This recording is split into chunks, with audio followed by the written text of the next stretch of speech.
Welcome to Terror in Tandem, a podcast about finding entertainment in the macabre.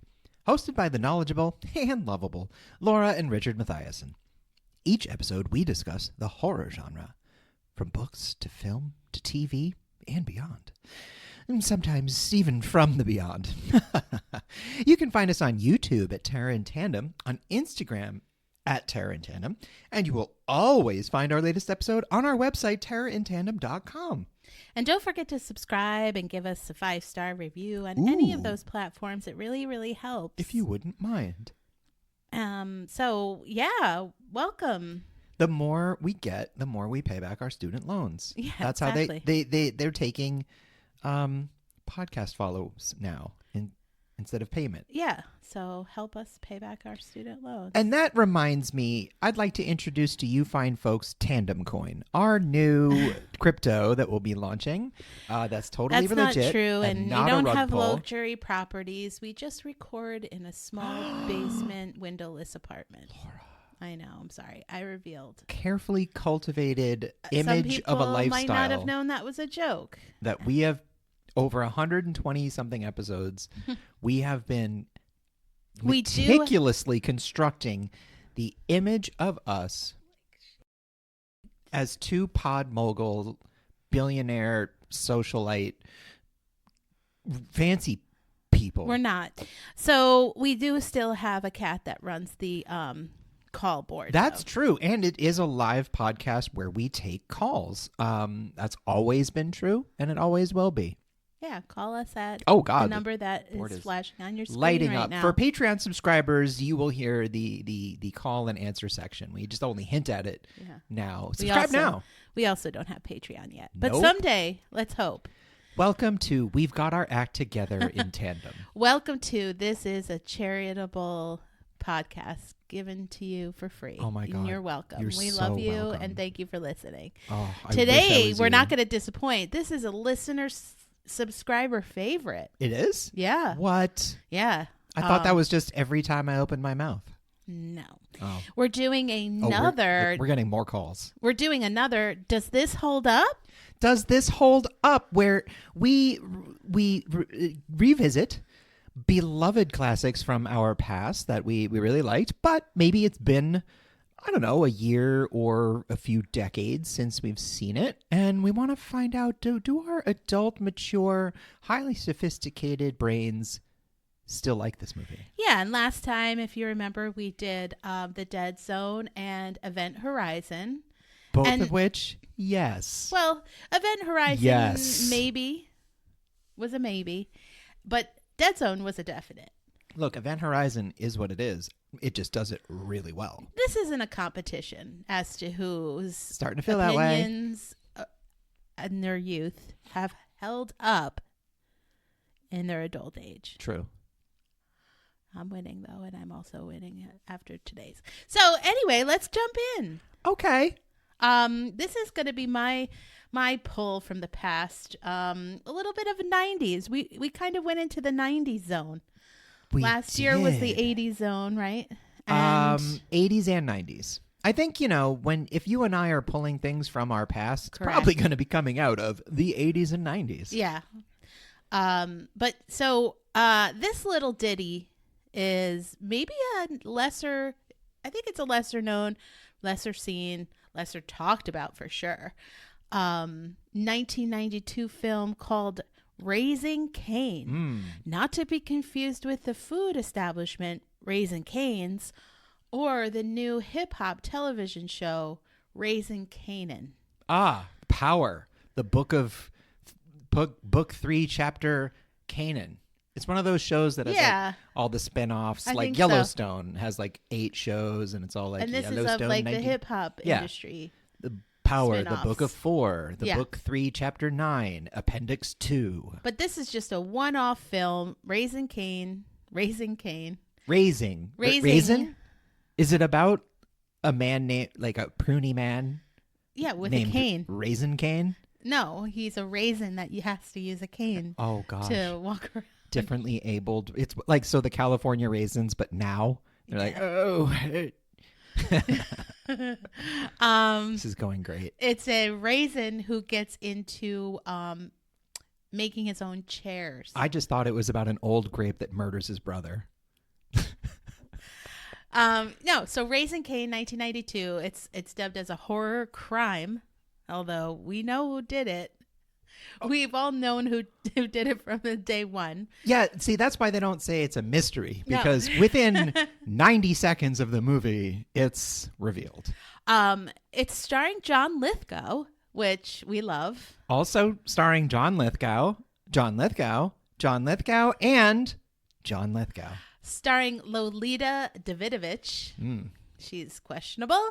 And Stephen Bauer from, yes, you guessed it, Scarface. Ah, yeah, Manny from Scarface. Super sexy, smoldering looks. He just gives Speaking of those looks. Scarface, it's written and directed by Brian De Palma. Yes. This is one of 3 times Brian De Palma will collaborate with Stephen Bauer. Yeah. Also in Scarface, but also one of 3 times he will collaborate with John Lithgow. Was the other time with Stephen Bauer Carlito's Way? Bonfire of the, yes, Carlito's Way, Nice. I think. Carlito. And Scarface, yeah. Yeah. Bonfire of the Vanities was the John Lithgow Yeah, yeah. prior to this. So this film came out smack in between Bonfire of the Vanities, which didn't do very well. No, but it was a big thing because Tom Hanks and Melanie Griffith, and it was Yeah. like huge production, and then it sort of bombed. And in between that and Carlito's Way. So, you know, Brian De Palma was trying to figure, they're 2 very extremely different films, and then throwing this one in, which is yet another very different film. He's all just trying to figure it out. So John Lithgow, as you mentioned, plays 5 characters. He plays Cain, Josh, Margot, Dr. Carter Nix, and Dr. Nix Sr. Indeed. He does. So the plot is basically this doctor, Carter Nix, who's well known. He's a child psychologist. The public doesn't know this, but we know that he suffers from multiple personality disorder.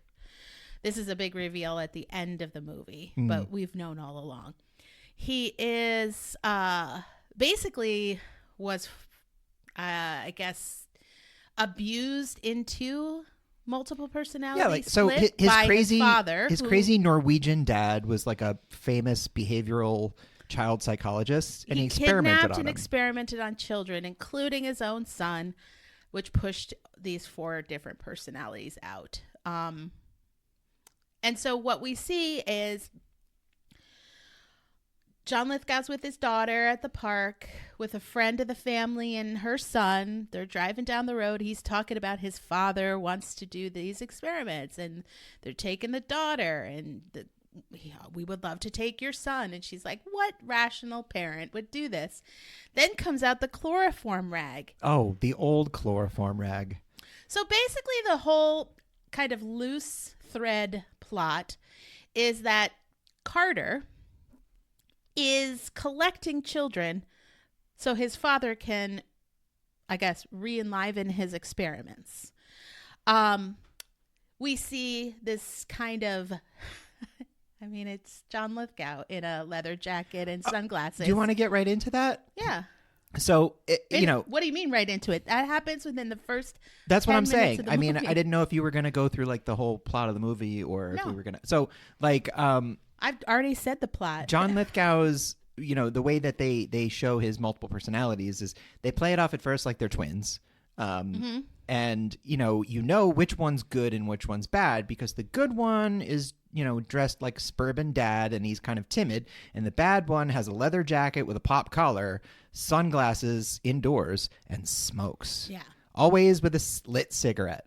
And it is amazing to see John Lithgow with a popped collar and a cigarette. And that's like, well, he's the villain. That's bad Lithgow. Good Lithgow has his collar down and he is a non-smoker. In tan pants. Yeah. But it's interesting the shift. It's not always the leather clad, because sometimes, It's a trench coat with a popped collar. or just him in regular, he goes to have sex with his wife like pretty aggressively and then leaves.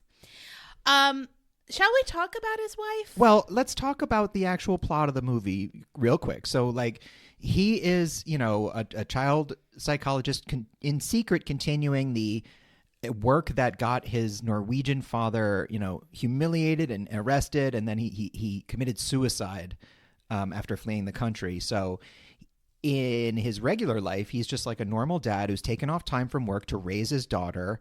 And as he says, like, try some new ideas out and maybe write a book. But his wife, Lolita Davidovich, starts to realize, like, he's really obsessed with our daughter, like, a lot. And keeps talking about his father. Yeah. In after he's been dead for a while. Like 18 years. Yeah.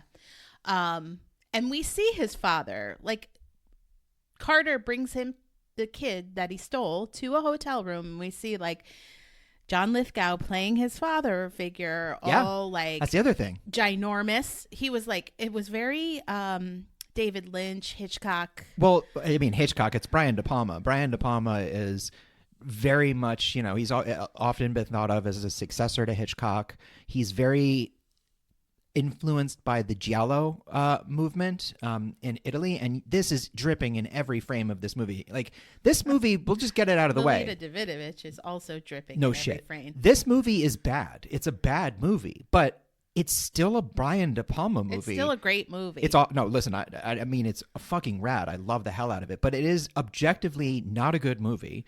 But it's still directed by Brian De Palma, so everything about it is stylish, interesting, and kind of cool. So what has this starts to like play out? We don't really know. We start to kind of realize the multiple personalities of it all, but the father, he's, this imposing, larger than life figure in this room, towering over a cowering Carter. Yeah, Dr. it's all Carter. shot in, like low angle shots to make him kind of like Citizen Kane, to make, Charles Foster Kane look Citizen enormous. Kane. Yeah, exactly. Raising Cain. But, he saturates the film in yellows and reds and, shades of orange because it's Jell-O. It's very much that. It's kind of a slasher in many ways. Yeah, so continuing on with the plot, he is delivering these kids, quote unquote, to his father, like what we think is his father, or is it or not? We don't really know.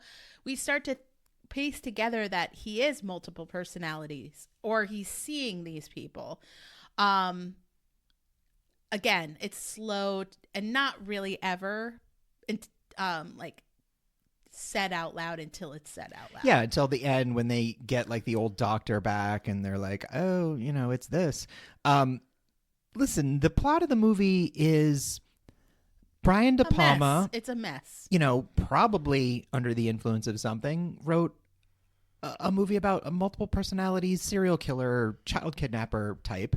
And it's all over the place. It's a disaster. So let's just get into how fucking awesome this movie is. Well, Brian De Palma had a doctor dad. His real dad was a doctor. And notably, a very bad relationship with his father. Oh, you don't say. So he puts that in his films. And he also has a lot of dishonest women themes in his films. Like Dress to Kill or, yep. What else did he do? I mean, even Scarface. Body Heat. Overbearing fathers. It's this kind of thematic trope that is kind of embedded in this film also. And with Lolita Davidovich, she is very much a Lolita in this film. Well, yeah, she is hungry. She's the worst. For the big D. Her character... And not John Lithgow's. Her character, the mom, is the wife, written, I would say.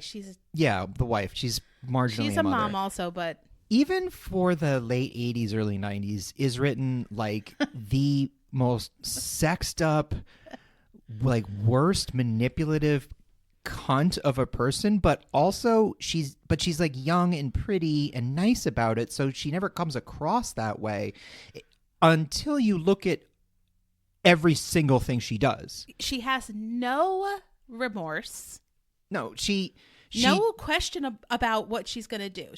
jumps right into an affair. she runs into an ex played by, you know, Manny from Scarface. Yeah. And I want to talk about that clock scene in a minute, too. Oh, we'll get to that. So she runs into him, and within like 30 seconds, she's like sopping wet and agreeing to meet at his hotel room and shit, buying him a fancy, expensive present.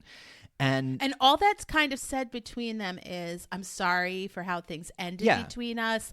After the funeral, I was, you know, basically turned my emotions off. Yeah. So, you know, like, oh, what's that about? So they fuck a bunch of times.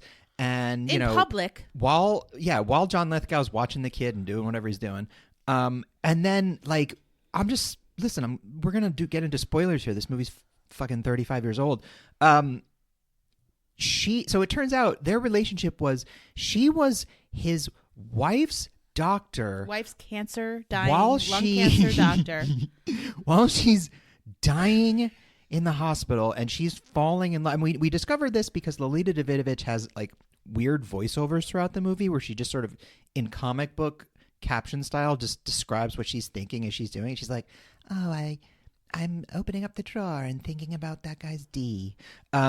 So we find out through flashback that the great scene is it's New Year's and they're watching the ball drop in New York from the hospital room. And he's crying over his dead wife's body. Crying. And she grabs his attention to be like, look, the ball is dropping. Yeah. I'm your doctor. I'm your wife's doctor. Yeah. In my doctor's Then coat. she kisses him. They hug. And this is such Hitchcock De Palma style. So he sees in the reflection of the TV screen that his wife has like woken up out of her coma or whatever and is looking right at him. So he turns around, it zooms into her face. She's all fucked up looking and staring daggers at him while he is being unfaithful. Then the heart monitor flatlines. And they she's kick like, him get out of the room. And while they're dragging Stephen Bauer out of the room, Lolita Davidovich hops up on his dead wife that he's just been unfaithful in front of and starts hammering her in the chest. To try to get her heart to jumpstart. You know, but like they do in action movies. Yeah, but that never really works. Yeah, but it's always like after they try CPR and it doesn't work, yeah. She immediately just starts punching wailing this on dying lung cancer. Yeah. She's dying in the chest after making out with her husband in front of her like dying body. It was, I mean, it's a moment where you're like, so am I supposed to give a shit at all what happens to this person? No, she also sneaks into, because he leaves his keys behind. They meet in a clock store after all these years. He leaves his hotel keys next to her, like, and she's like, "Oh, it's an accident." It's enough to just watch this clock scene when they encounter each other, and when she sees what clock scene. Yeah. Yeah, clock scene. Yeah. No, I'm sorry. Shut up, you're gross. So her face when she realizes he left her keys is like, oh, my opening. And I will also be opening. And I am open to this, whether my marriage is or not. And so she buys he was like, that's the clock you should be buying, man. No. The line he says after a super close up of his face and his lips, and he's like looking at her, he goes, that's the clock I would get for the man in my life. It's like, what? Wait, are you gay? Like, so she buys the clock. Spoiler alert: she buys the clock. She buys two but fat she clocks. Doesn't. There's no cell phones. They're chunky. They're girthy clocks. She does to her credit call the front desk of the hotel, and is like, "Is he available? No, he's not." So she keys in. She uses his left keys. She keys into his hotel room and leaves a wrapped clock from Tiffany in the drawer next to the bed, next to the Bible, and leaves. Yeah, right next to the old Gideons. So anyway, they have this like very fast love affair. Yeah, very quick. They're back together. They do fit a lot in though. They do. You know what I'm saying. Meanwhile, you know, Dr. Carter is going through different personalities and he keeps murdering people because they keep finding out left and right. He keeps trying to snatch up kids. Like there's this girl in the park. I guess like she's kind of messed up. Played by Gabrielle Carteris. Yep. Yeah. Andrea Zuckerman from Yep. 90210. She's like a strung out teenager with a kid. He's a psychologist, so I'm sure she's probably had to go to him for No, this is like the sliding doors Yeah. universe where Andrea gets pregnant and then she drops out and she has like this She fucked up does kid. though. That's what happens. No, in I know, but this 90210. is the she sequel. Gets pregnant and drops This out. is the sequel. This is what really happens. When she was in high school, this is what happens Yeah. to her. But she got pregnant in college. So anyway, he kills her and throws her and frames the dude Annie. having the affair Yeah. with his wife. Yeah, does a great job. But he steals the kids. So he's like collecting all these kids, which I will tell you at the end of the film takes place in a motel. Very cool scene. Very cool, like everything. I'll get to that. I have Where thoughts. are all the kids? Because we do see Yeah. that blonde curly haired kid that he stole at the beginning. But what about Gabrielle Carteris' kid? Where's that baby? No, he has stolen. Where'd that baby That's go? the thing. He's stolen a bunch of kids, and it's implied that he's keeping them in this hotel. Oh no, Where'd that baby go? I know where it is. It's well, I mean, let's spoil it. You want to get to the big denouement at the end?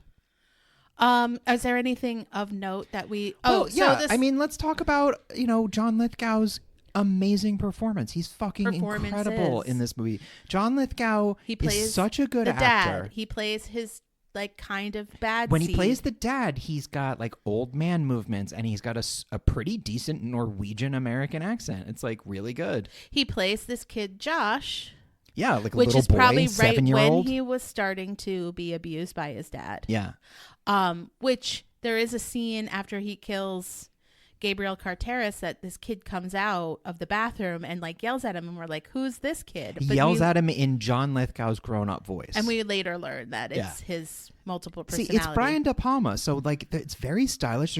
This movie is so cheesy and so dumb, but there are so many moments where you're like, oh yeah, I'm watching Brian De Palma because it's done by an expert, masterful director. So let's get to the end, Well, right? let me talk about the clock scene. The 'cause clock I scene? do think that's important. So Okay. it's kind of foreshadowed what's going to happen in a way. Like, because this film, like if you think about all the clocks, right? The clock So scene. many. They all are going off and making all different noises. When Jenny buys the clock, she immediately changes the time. This is an indication of unreliable narrator. Yeah. So Which- all the clocks yeah. with differing times, she changes the time. We don't know who to trust. We don't know what's a dream. The's constant dream sequences. So many dream fake outs. People in waking, this movie. yeah, so many fake outs. I said more than once, like, wait, which of these is happening? Yeah, she has a dream that she put Carter's clock in the bedside table of, dude she's hooking up with. Honestly, and if you watch the movie to the end of the credits, like all the way to the end, there's a scene where Lolita Davidovich just wakes up next to John Lithgow, and she's like, "Oh my God, what a dream! What happened?" But the clock scene is like basically unreliable narrator. You can't trust any of this. We're manipulating you. Wait till you see the end and realize what's real and what's not. So. Go for it. You said you wanted to. Let's do the ending. Spoiler alert. Right, yeah, spoiler. So this all comes to a head at a hotel, and it is set up in classic Brian De Palma style. Well, before we get to the hotel, can I say something about Brian De Palma's films like Psycho? No, that's Hitchcock. That's Hitchcock. Hitchcock films and Dress to Kill. Oh, know? yeah, So yeah.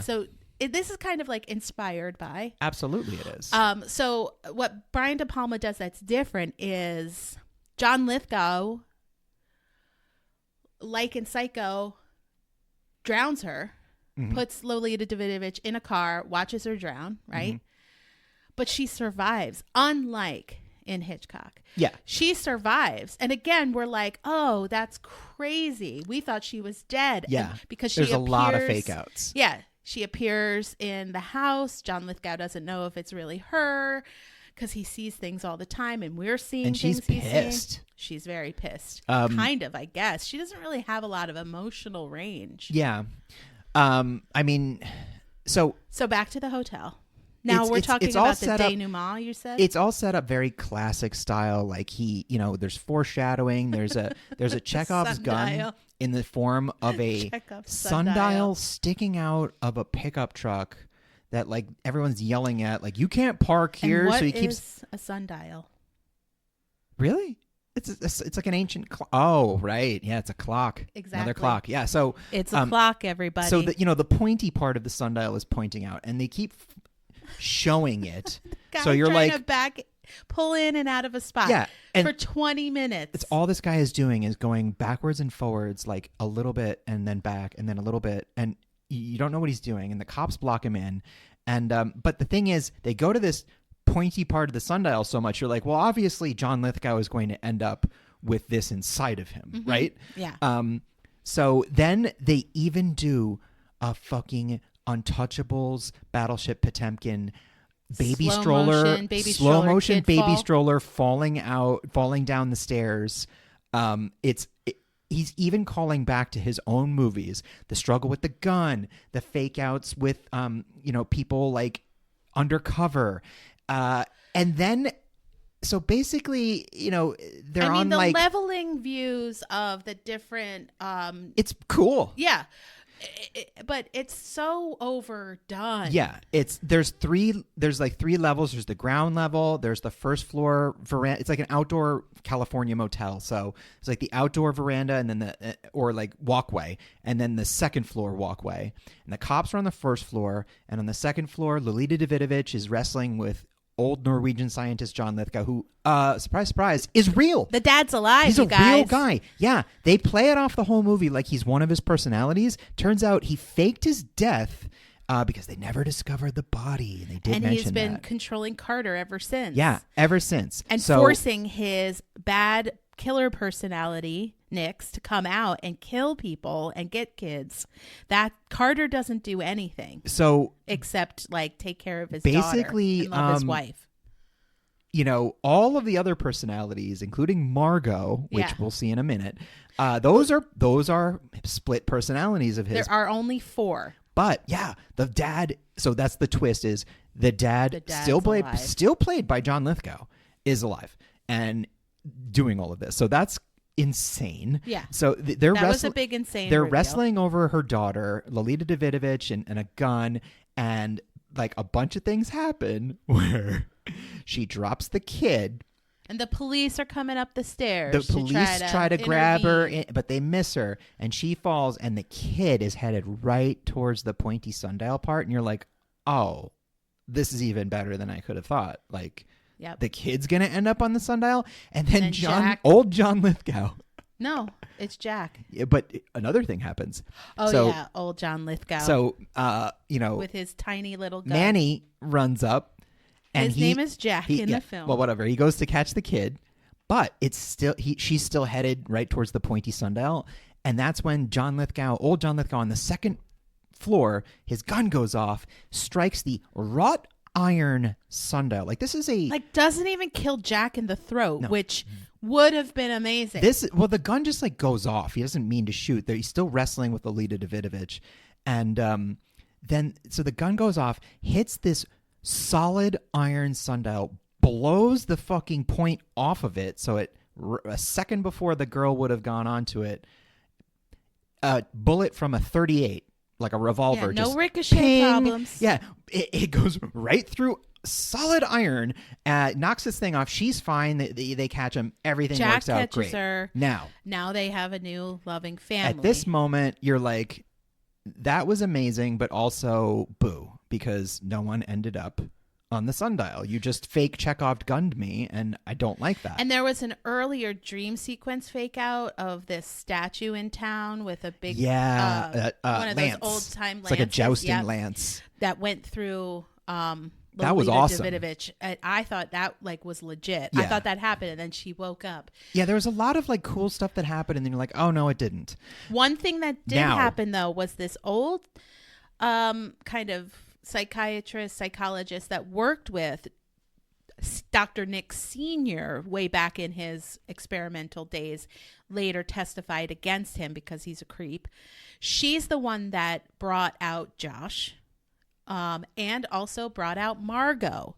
So we see John Lithgow actually leave police interrogation as Margot. I mean, they set it up pretty cleverly, and that's the last we knew of him. He was still as Margot.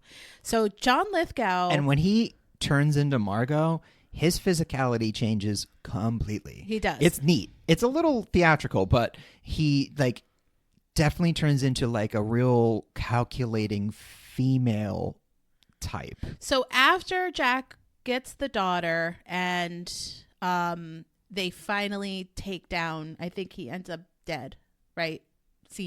Nick Sr. I don't remember. Who the fuck cares? Let's just get to the end. That's after the all best of that, part. After all of that, the three, Jack, the daughter, and Lolita Davidovich, are love. Happily, he's moved in. Yay. They're at the park, mom and daughter, and she's talking all about her sex exploits with her best BFF. It's been a couple of weeks. Quick thing there.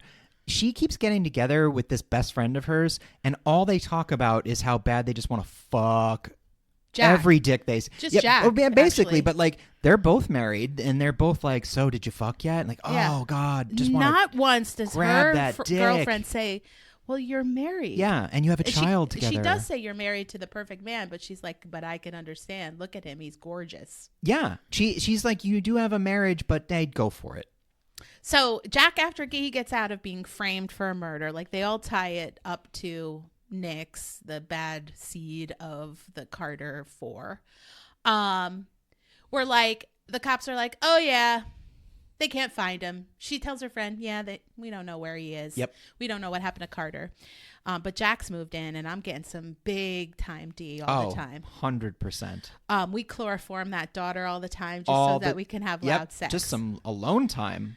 And honey, we need to get more chloroform. We see kind of in the foreground the daughter playing with the other mother's friend, and then we hear her being like, "Daddy, Daddy," and running into this weird place in the woods where mom had sex with Jack the first time, and she's like, "Oh, I saw Daddy," and she's like, "Oh no, you didn't. He's gone.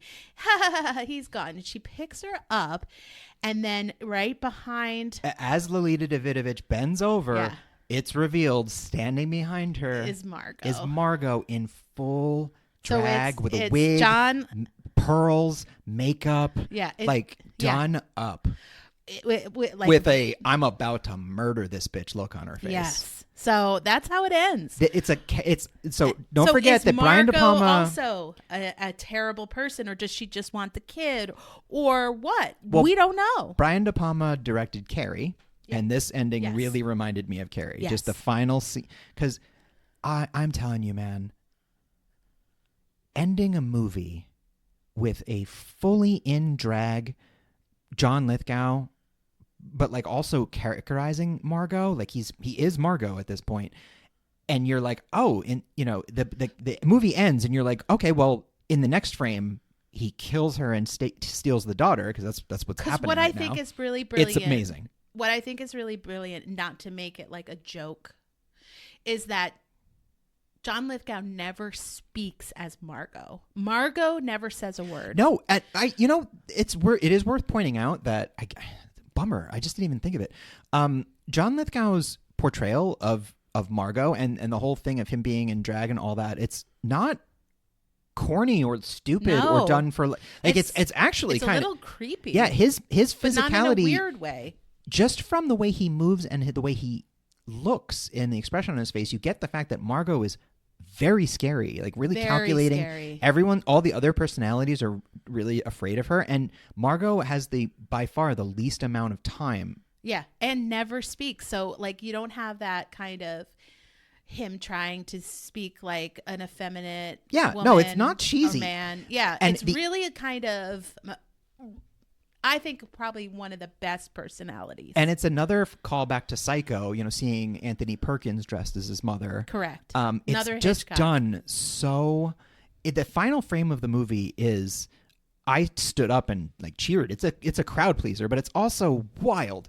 And another reminder that John Lithgow is maybe one of the best actors of our lifetime. He is so versatile, so funny. and scary and just awesome in everything. And I will say, so does this still hold up? Yes.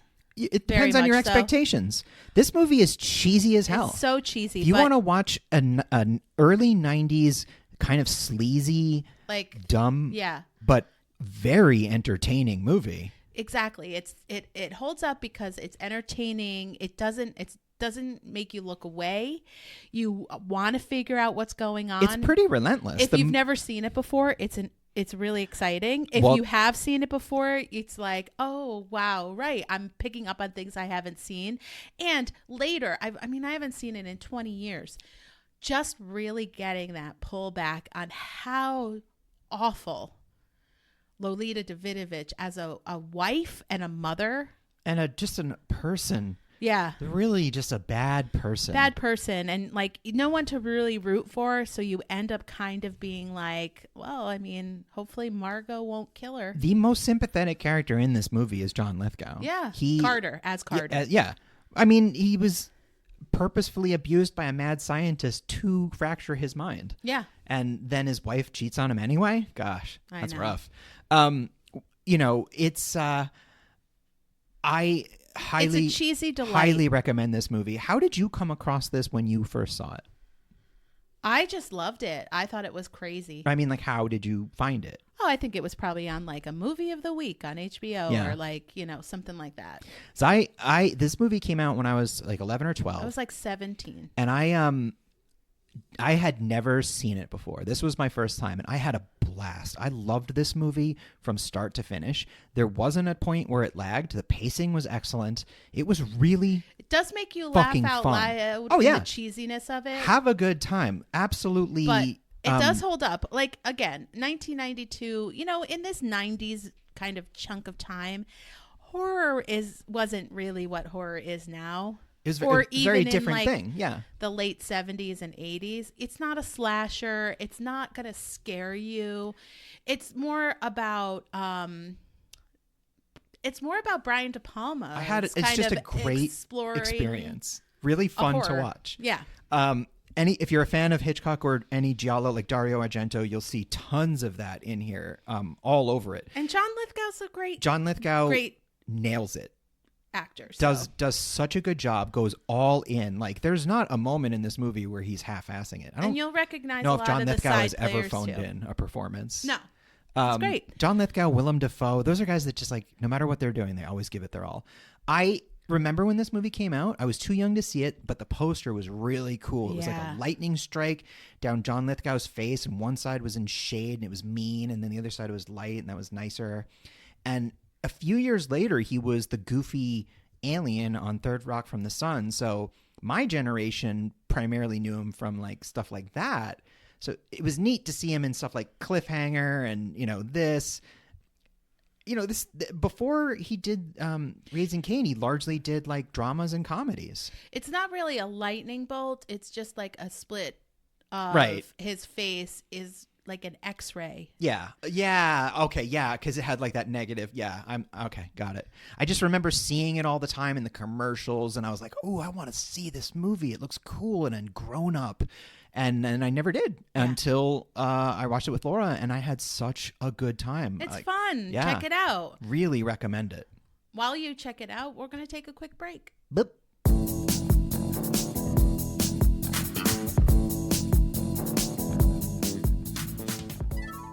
Well, this is embarrassing. All that preparation and research, not to mention the thousands of hours spent on tinkering and fine-tuning your ironic death traps. And now you've just blown 3 years of work because in the midst of your murderous pedantry, you forgot to grease the traps. Now a very confused recovering addict you welded to a dentist chair is wondering why her head is still attached and you have to just shoot them like some kind of amateur. Sound familiar? I know it does to me, which is why I went ahead and invented a new formula of lesson-giving death machine lubricant I call Jigsaw's Trap Grease.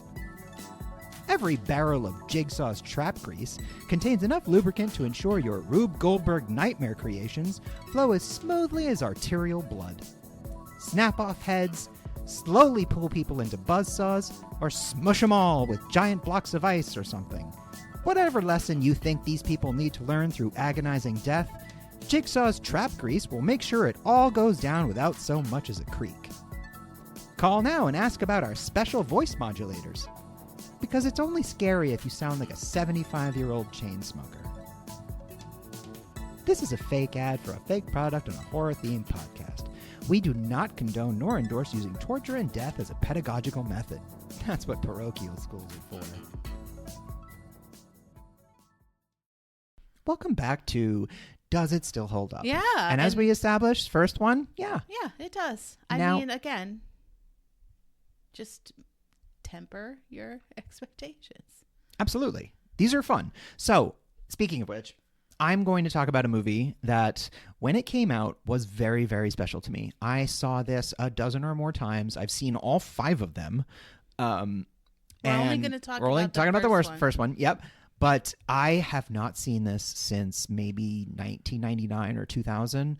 And I'm talking about 1995's The Prophecy. And it's my first time. It is Laura's first time. So, written and directed by Gregory Wyden, who this was the only movie he ever directed. But prior to this, he's a pretty famous writer. He wrote Backdraft, which was a big deal when it came out. And that's what got him this movie. And The Highlander, right? He wrote Highlander as well. Yeah, the OG. Backdraft is amazing. We're not going to talk about it today, but Backdraft is it's like another film. movie that is probably not that good overall, but it's also fucking awesome. yeah. And it's really stacked cast. And did you know that there's a sequel? Yeah. I just saw Yeah, on recently. IMDb. And like Billy Baldwin's No, in thank it. you. No. Anyway, so I loved this movie. I loved it so much because I was raised not only Catholic, but like extraordinarily Catholic.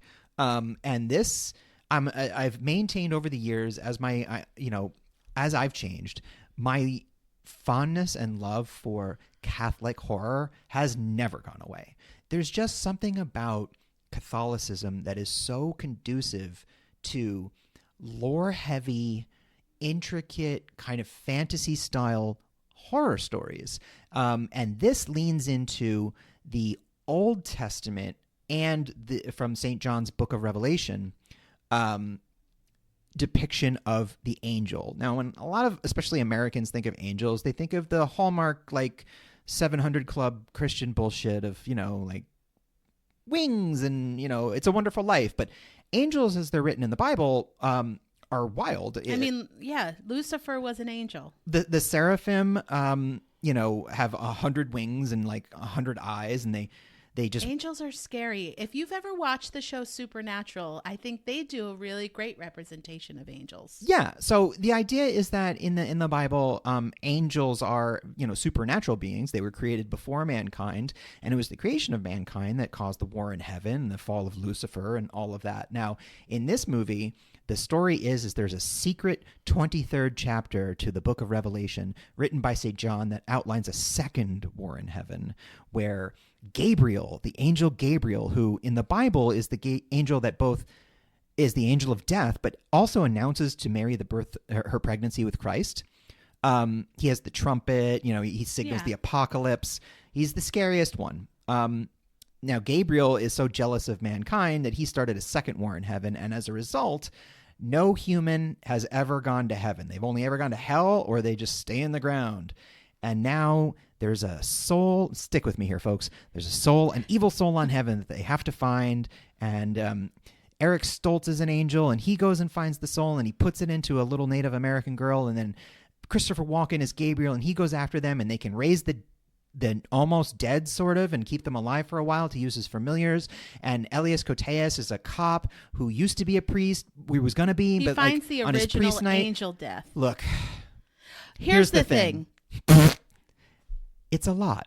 This is a very theater kid Catholic school movie. Yeah. There's a lot of lore. There's a lot of goofy sort of heavy metal style, like angels fighting with I'll break it wings of down. flames. I'll break it down for you.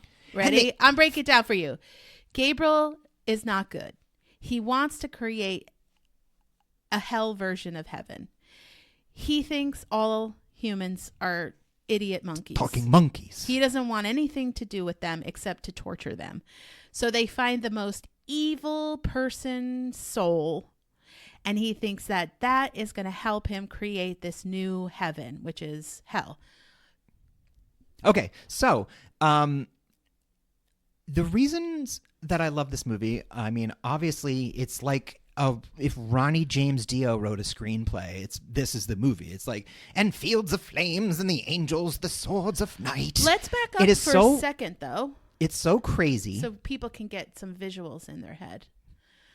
Gabriel is played by Christopher not Walken. only the best, but probably perfectly cast. Christopher Walken. Now, when Gregory Wyden was writing the screenplay, he wrote this character for Walken and really campaigned to get him in the movie. His success with Backdraft was largely responsible for collecting this cast.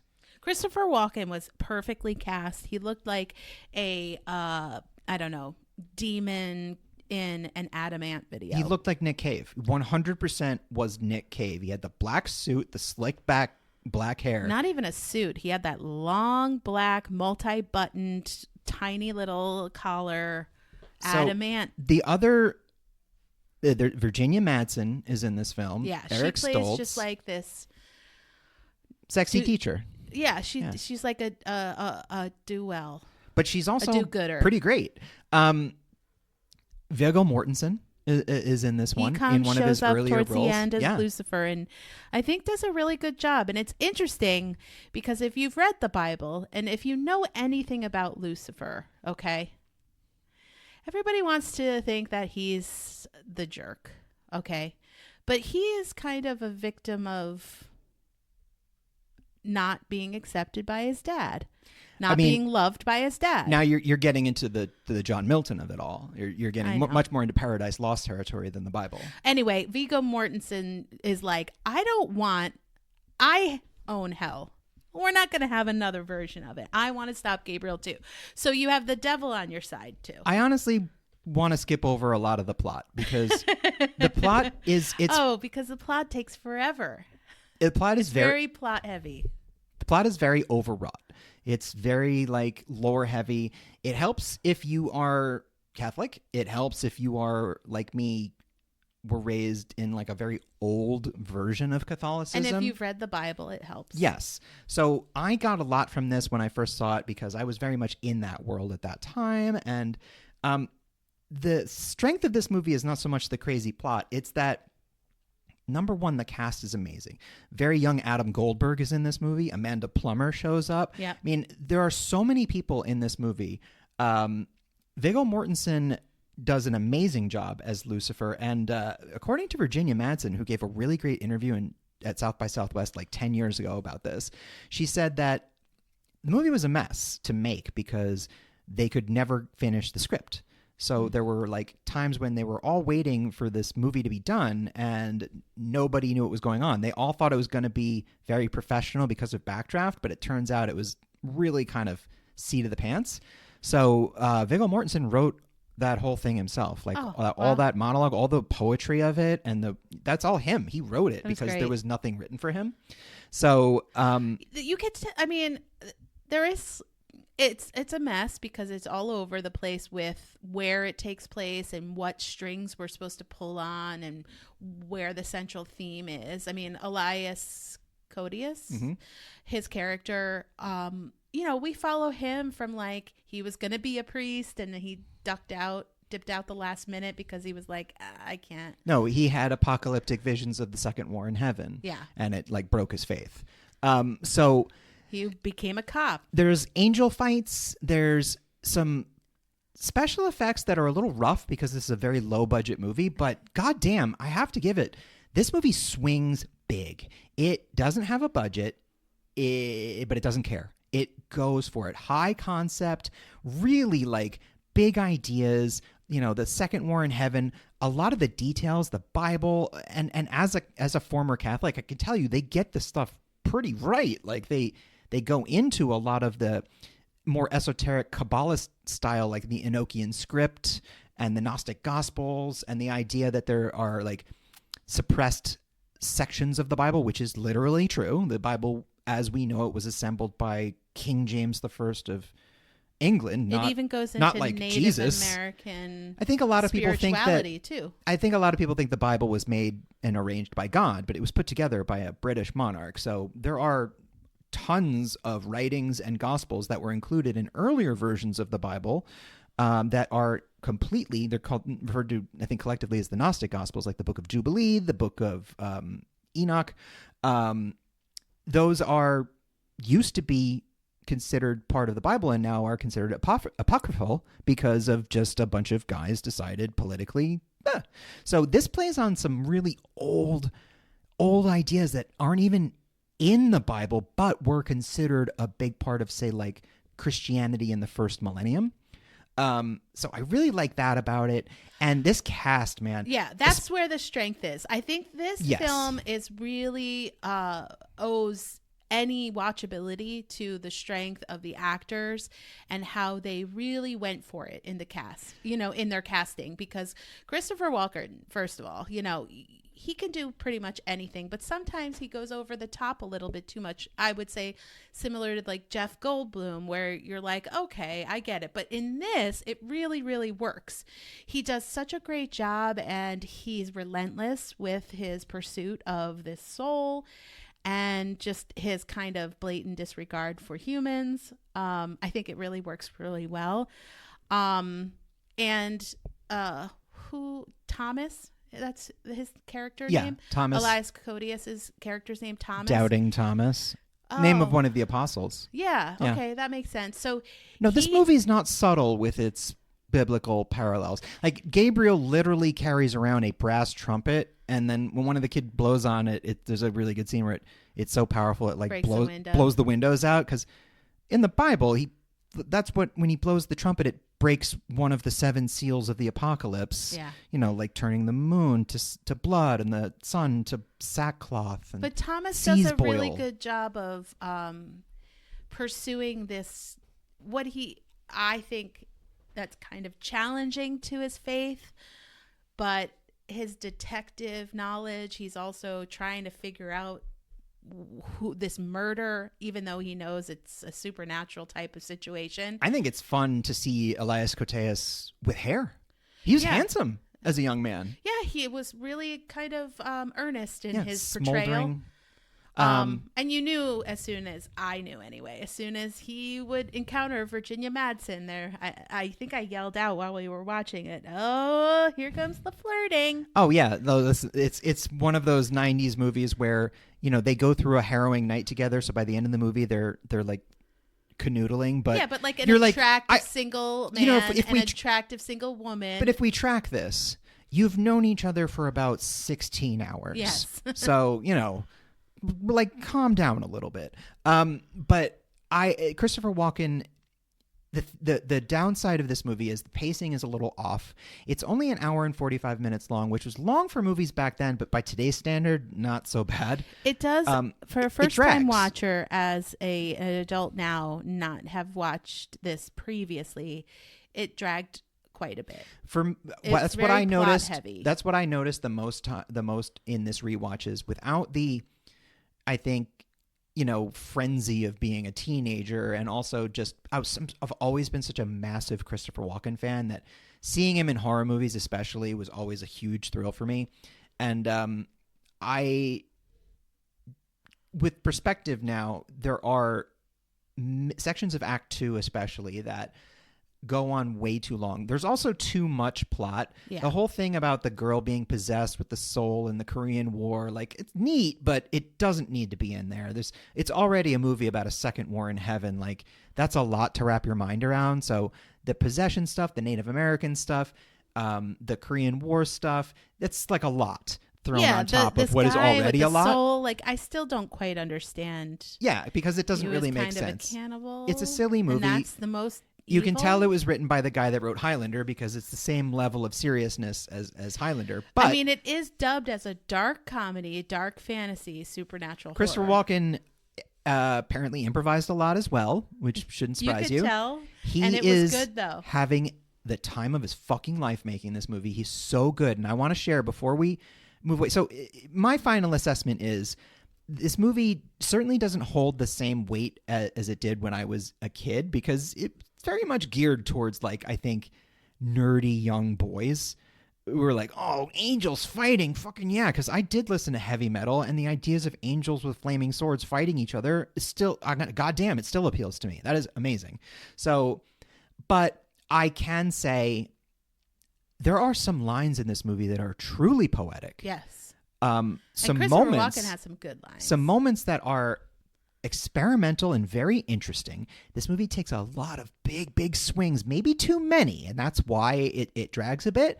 But I absolutely say this movie holds up. It is so earnest and full of like scruff and just guerrilla filmmaking. Like, I can't believe this all came together. It's a wildly popular cult classic, but look, it's a B movie, and it really made me. I'm not a person who.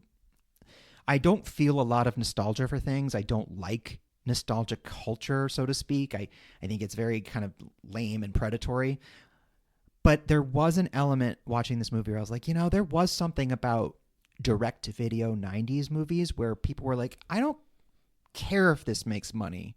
Let's just, it's not going to cost us much to make it. We already made a bunch of money off of like Shakespeare in Love or whatever fucking movie. So let's make a bunch of these movies that may not go anywhere and see what happens. Yeah. I really like that. And this movie is the little movie that tried its best. But goddamn, just seeing Christopher Walken as vengeful Angel Gabriel, he's so good. It's worth it just for that. Yeah, I feel like some of the themes that would have benefited from less fractured plot was the kind of the loss of faith. Thomas kind of loses his faith and then seemingly regains it towards the end of the film. Whether it's a Catholic faith or Native American spirituality faith, I think he regains the faith, which is really nice. The movie does do kind of a nice job of, although it's very much the angels and demons Christian Catholic mythology, it makes it pretty clear that all faiths are valid. Like the Native American exorcism is a vital part of the ending, like plot plans of the movie, and they're like, you have to do this, and it works together with the Christian part of it because the common denominator is humanity versus forces that want to hurt humanity. Yeah. So it doesn't matter if you pray to the Earth Mother or you pray to Yahweh, you're aligned. And I thought the movie did a really nice job. Also, as an older viewer, I never noticed this. Virginia Madsen's white teen character is invited into all of these ceremonies. She's given like a lot of deference. And I realized later it's because in this town, she takes care of the kids. She takes care of the kids. This is a town where the copper mine closed. So there's like nobody left. And she is the only like white person that stayed back to help a largely indigenous population. So she teaches multiple grades at once. And I thought that was kind of a nice detail. She is a do-gooder, full of compassion, full of empathy, and not at all judgmental. She is not judgmental at all. When they're doing kind of an exorcism ceremony on young Mary, she just sits. She doesn't try to intervene at all. That's the thing. Yeah. She isn't a white savior in this film, which is really important. Another quick note is when they take Mary, the girl who gets possessed, Mary, she's a Native American girl. They take her to her grandma, who is super old, and grandma immediately knows what to do. She just takes one look at this kid and is like, oh, there's a bad soul in this kid. Yeah. Calls up the fucking right people. I love that everyone was like, take her to a doctor, and they did. And the doctors were like, we don't know what this is. Nothing's wrong. But take them to the elders, and the elders were instantly like, yeah, I know what this is. Let's give everyone a call. So, they built that little Indian, like the little Pueblo village right on the cliffside. Yeah. There was a windstorm during filming. 120-mile-an-hour winds destroyed the whole thing. Wow. Yeah. One thing I will say, since this was my first watch, is I can't really speak to does it hold up, but as a standalone watching it now, I will reiterate, the plot heavy. It does drag it down a little bit for me, but I can recognize some good themes here. And like I said, the strength of the character actors who are in this film is really interesting. And I truly believe, and I felt this way while I was watching it, but didn't mention it, that this movie walked so Constantine could fly. Oh, for sure. Yeah. Like, there's a real Constantine Hellblazer with Keanu would never have happened if this film didn't come. I mean, first. it also never would have happened without the comic book. But I love this movie. I will fight for this movie. I will always go to bat for a movie that takes chances over one that just it feels like it was constructed via lawyers and focus groups. One last story I want to share about this. And then one last thing I want to say. Viggo Mortensen for years used to talk about this, and then Virginia Madsen confirmed it. So everywhere Christopher Walken went filming this, he reeked like garlic. Like reeked of it. Amazing. But nobody was brave enough to talk about it because he was Christopher Walken. So Virginia Madsen was like, what the fuck is this? Like, she didn't talk to Viggo. Viggo, in his interview separately from her, has said that when the camera stopped rolling, Walken would just start chomping on garlic because he wanted the other characters to be sort of repulsed by him. He wanted human beings to feel like a revulsion. Like so, when he got up close to talk to them. Yes. So and revulsion. You can see them sort of shrinking away. It's because my man has been chewing raw garlic. So Virginia Madsen is kind of famous for doing stuff like this. Just like, she has no filter. I really love her. She just flat out went up to Christopher Walken, who everyone was terrified of him, and said, "You stink. Like, what is that?" And he admitted that, he was doing the garlic thing. And here's what she said. He said, he goes, "Well, you see, Virginia, I've done a lot of very naughty things." And she says, "Well, what if we had a love scene and, what would you do?" And he goes, "Well, in that case, Virginia, I would abstain." My man. That's hilarious. I mean, he didn't even tell anyone he was doing this. He just sneakily ate garlic so that he constantly stank. He did it for the character, but because he was an Academy Award-winning, crazy, huge actor in this weird little movie, nobody had the guts to be like, "Mr. Walken, your breath is really bad." They were just like, don't talk to him. Yeah, see, so like this film really benefits from these types of decisions by the actors. Everything benefits from having Christopher Walken in it. Here's the other thing that I loved. Some of the visuals are not great. Some are great. There's one scene where Christopher Walken lights up a body. That's cool. Yep. But the coolest is when Lucifer leaves the earthly plane and he bursts into all these crows. Yep. No CGI in this movie, so amazing. It's awesome. Cut perfectly. Yeah. And it's just kind of like a real nice touch. That's what if you edited out a bit of this movie, if it was a little tighter, it would be a stone cold classic. There's stuff in there, and I'm sorry that Greg Weiden didn't direct more movies, because for a first day effort, it's very solid. I would have liked to have seen him, refine that a bit. Yeah, absolutely. I think he writes novels now. Oh, okay. Well, I would say moderate, maybe. Does it still I hold could tell halfway through, because I started to get I was like, oh, this is slower than I remember it being. And I had also forgotten a bunch of different subplots about it. And that's the thing. Raising Cain does not stop at all. Raising Cain, it begins within 3 minutes. You're seeing popped collar evil John Lithgow, and he's chloroforming a woman in front of her kids. It's like it never lets up from there. No, so it goes quickly, and the runtime for that is like an hour and a half. Yeah, so. It's a real breezy, Yeah, but this is a maybe for me. I definitely enjoyed watching it. I'm glad I watched it. For sure. I won't watch the sequels, though. No need to, and I think I probably will never watch this movie again. But I feel very satisfied with it, and especially if you're a Christopher Walken fan, or if you're a younger fan and you know him primarily from, Severance or Dune or later things. Check out when he was just a young man in his 50s. Yeah, I mean, we've done back-to-back. Does this still hold up with Christopher Walken? I know. Well, last time it was yours. I know. And I'm going to choose Communion next time. If you all are keeping score, that is 2 Laura's choices hold up and 2 Richard's choices might not hold up. Well, sure. In your very... And thanks for listening. We really appreciate it. And we're glad you like these theme episodes because we're probably going to do more of them. You know, I asked you not to cut me off.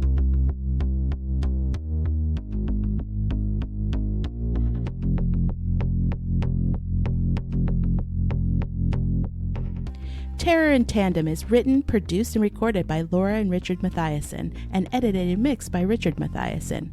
Our theme was written and performed by Carrie Denver, and all other music was written and performed by David Suspanic. All opinions expressed on this podcast are our own and should be taken as such. Thanks for listening, and please remember to give us a like, a review, and subscribe wherever you get your podcasts. See you next time. We're still